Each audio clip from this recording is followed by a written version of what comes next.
یہ پکار سن کر قریش کے قبائل آپ صلی اللہ علیہ وآلہ وسلم کے پاس جمع ہو گئے اور آپ صلی اللہ علیہ وآلہ وسلم نے انہیں خدا کی توحید، اپنی رسالت اور یوم آخرت پر ایمان لانے کی دعوت دی۔ اس واقعے کا ایک ٹکڑا صحیح بخاری میں ابن عباس رضی اللہ عنہ سے اس طرح مروی ہے کہ جب وَأَنذِرْ عَشِيرَتَكَ الْأَقْرَبِينَ نازل ہوئی تو نبی صلی اللہ علیہ وآلہ وسلم نے کوہ صفا پر چڑھ کر بطون قریش کو آواز لگانی شروع کی، اے بنی فہر، اے بنی عدی، یہاں تک کہ سب اکٹھا ہو گئے، حتیٰ کہ اگر کوئی آدمی خود نہ جا سکتا تھا تو اس نے اپنا قاصد بھیج دیا کہ دیکھیں معاملہ کیا ہے۔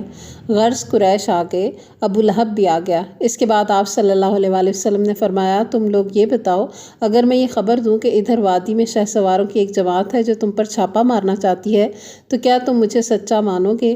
لوگوں نے کہا، ہاں، ہم نے آپ پر سچ ہی کا تجربہ کیا ہے۔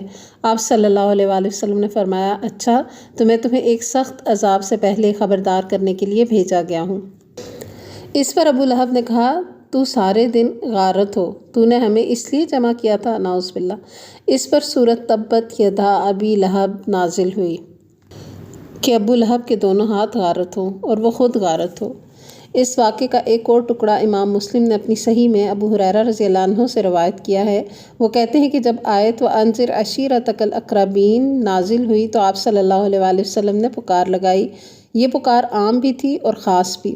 آپ صلی اللہ علیہ وآلہ وسلم نے کہا، اے جماعت قریش، اپنے آپ کو جہنم سے بچاؤ، اے بنی کعب، اپنے آپ کو جہنم سے بچاؤ، اے محمد صلی اللہ علیہ وآلہ وسلم کی بیٹی فاطمہ، اپنے آپ کو جہنم سے بچاؤ، کیونکہ میں تم لوگوں کو اللہ کی گرفت سے بچانے کا کچھ بھی اختیار نہیں رکھتا، البتہ تم لوگوں سے نسب و قرابت کے تعلقات ہیں جنہیں میں باقی اور تر و تازہ رکھنے کی کوشش کروں گا۔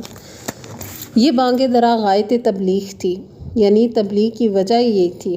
رسول اللہ صلی اللہ علیہ وآلہ وسلم نے اپنے قریب ترین لوگوں پر واضح کر دیا تھا کہ اب اس رسالت کی تصدیق ہی پر تعلقات موقوف ہیں، اور جس نسلی اور قبائلی عصبیت پر عرب قائم ہیں وہ اس خدائی انذار کی حرارت میں پگھل کر ختم ہو چکی ہے۔ اس آواز کی گونج ابھی مکے کے اطراف میں سنائی ہی دے رہی تھی کہ اللہ تعالیٰ کا ایک اور حکم نازل ہوا، فَاسْدَعْ بِمَا تُؤْمَرُ وَأَعْرِضْ عَنِ الْمُشْرِكِينَ۔ آپ کو جو حکم ملا ہے اسے کھول کر بیان کر دیجئے اور مشرکین سے رخ پھیر لیجئے۔ اس کے بعد رسول اللہ صلی اللہ علیہ وآلہ وسلم نے شرک کے خرافات اور اباطیل یعنی باطل معاملات کا پردہ چاک کرنا اور بتوں کی حقیقت اور قدر و قیمت کو واشگاف کرنا شروع کر دیا۔ آپ مثالیں دے دے کر سمجھاتے کہ کس قدر عاجز اور ناکارہ ہیں یہ بت، اور دلائل سے واضح فرماتے کہ یہ شخص جو انہیں پوجتا ہے اور ان کو اپنے اور اللہ کے درمیان وسیلہ بناتا ہے وہ کس قدر کھلی ہوئی گمراہی میں ہے۔ مکہ ایک ایسی آواز سن کر جس میں مشرکین اور بت پرستوں کو گمراہ کہا گیا تھا احساس غضب سے پھٹ پڑا اور شدید غم و غصہ سے پیچ و تاب کھانے لگا، گویا بجلی کا کڑکا تھا جس نے پرسکون فضا کو ہلا کر رکھ دیا تھا۔ اس لیے قریش اس اچانک پھٹ پڑنے والے انقلاب کی جڑ کاٹنے کے لیے اٹھ کھڑے ہوئے کہ اس سے پشتینی رسم و رواج کا صفایا ہوا چاہتا تھا، یعنی نسل در نسل جو پرانے رسم و رواج تھے وہ اب ختم ہو رہے تھے۔ قریش اٹھ پڑے کیونکہ وہ جانتے تھے کہ غیر اللہ کی الوہیت کے انکار اور رسالت اور آخرت پر ایمان لانے کا مطلب یہ ہے کہ اپنے آپ کو مکمل طور پر اس رسالت کے حوالے کر دیا جائے اور اس کی بے چون و چرا اطاعت کی جائے، یعنی اس طرح کہ دوسرے تو درکنار خود اپنی جان اور اپنے مال تک کے بارے میں کوئی اختیار نہ رہے۔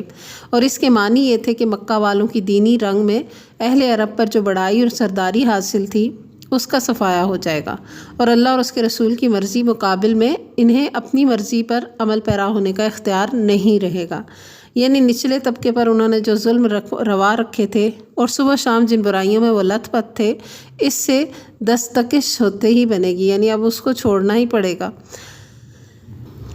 قریش اس مطلب کو اچھی طرح سمجھ رہے تھے، اس لیے ان کی طبیعت اس رسوا کن پوزیشن کو قبول کرنے کے لیے تیار نہیں تھی، لیکن کسی شرف اور خیر کے پیش نظر نہیں، بل یرید الانسان لیفجر امامہ، بلکہ اس لیے کہ انسان چاہتا ہے کہ آئندہ بھی برائی کرتا رہے۔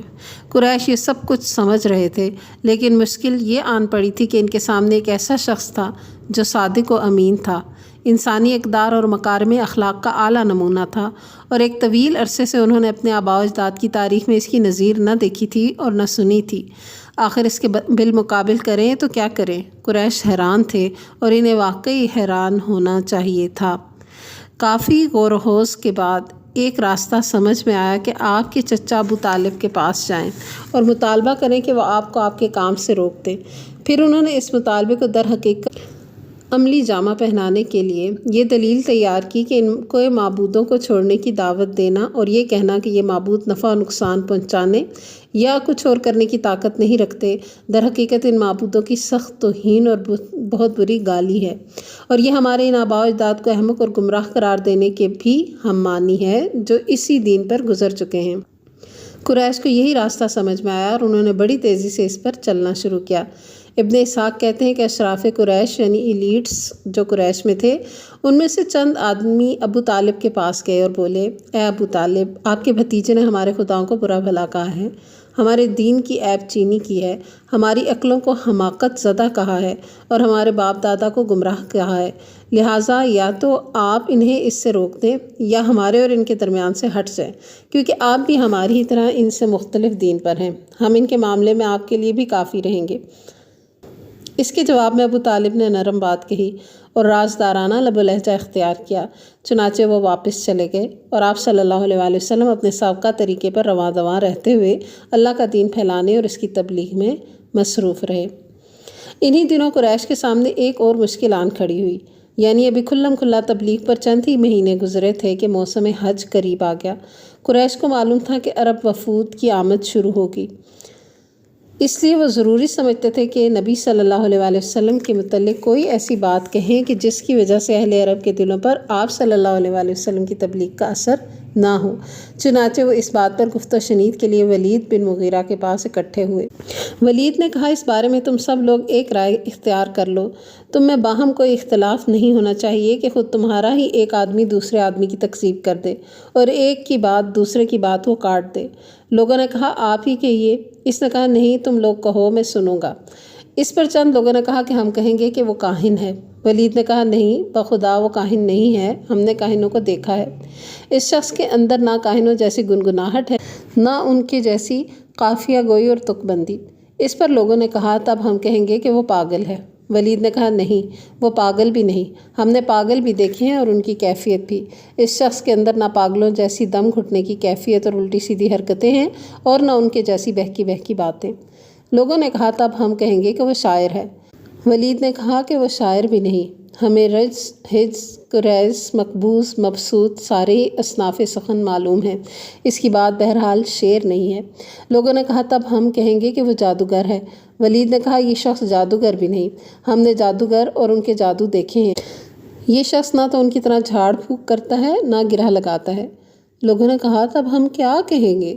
ولید نے کہا، خدا کی قسم، اس کی بات بڑی شیریں ہے، اس کی جڑ پائیدار ہے اور اس کی شاخ پھلدار ہے، تم جو بات بھی کہو گے لوگ اسے باطل سمجھیں گے، البتہ اس کے بارے میں سب سے مناسب بات یہ کہہ سکتے ہو کہ وہ جادوگر ہے، اس نے ایسا کلام پیش کیا ہے جو جادو ہے، اس سے باپ بیٹے، بھائی بھائی، شوہر بیوی اور کنبے قبیلے میں پھوٹ پڑتی ہے۔